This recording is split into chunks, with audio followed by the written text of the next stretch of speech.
আচ্ছা দেখেন, আমরা তো হচ্ছে ইনস্ট্যান্ট এখন আমাদের হাতে কোনো এরকম করে নাই যে আপনাদেরকে কিছু সাহায্য করবো। তারপর আমরা কিছু শুকনা খাবার দিয়ে দেবো আপনাদের 4 ফ্যামিলিকে। আর হচ্ছে আমরা জেলা প্রশাসক স্যারের কাছে লিখবো যাতে আপনাদের হচ্ছে এরকম অগ্নিকাণ্ডে যে আপনাদের ক্ষয়ক্ষতি হয়েছে এটার জন্য যাতে স্যার কিছু সাহায্য করে, স্যার যেটা হবিল আছে সেখান থেকে কিছু সাহায্য যাতে করে।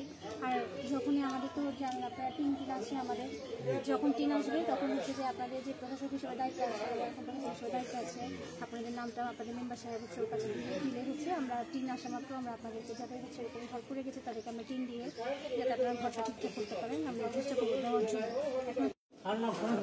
ঘটনা কয়টার সময়? 10টা সাড়ে 10টা। গতকাল রাত্রে? আজকে সকালে। আপনারা কিতা কিতা ক্ষয়ক্ষতি হয়েছে? ক্ষয়ক্ষতি তো গ্রামের মানুষ দেখরা, যারা যারা আইরা এখানে আইনের প্রশাসনের মানুষ আরও আইরা আইয়া দেখরা, এটা তো আমরা কোনো নির্দিষ্ট কইতে পারতাম না যে মনে করো আমার ওটা হয়েছে ওটা হয়েছে।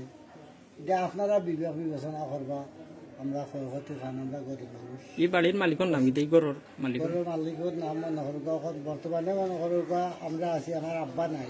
আচ্ছা, আমার বাবা মৃত্যু আব্দুল নূর। আপনার নাম কিটা? আমার নাম মোহাম্মদ ইলিয়াস। আচ্ছা, এটা তো নদার মাছ ভাড়া পড়ছে। আচ্ছা, এখন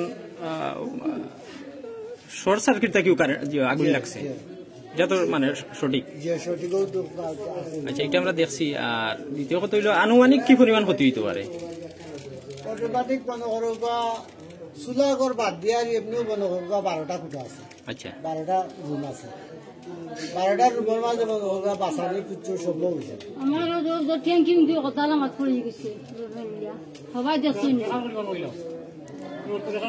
অনুমান মনে করো 10 থেকে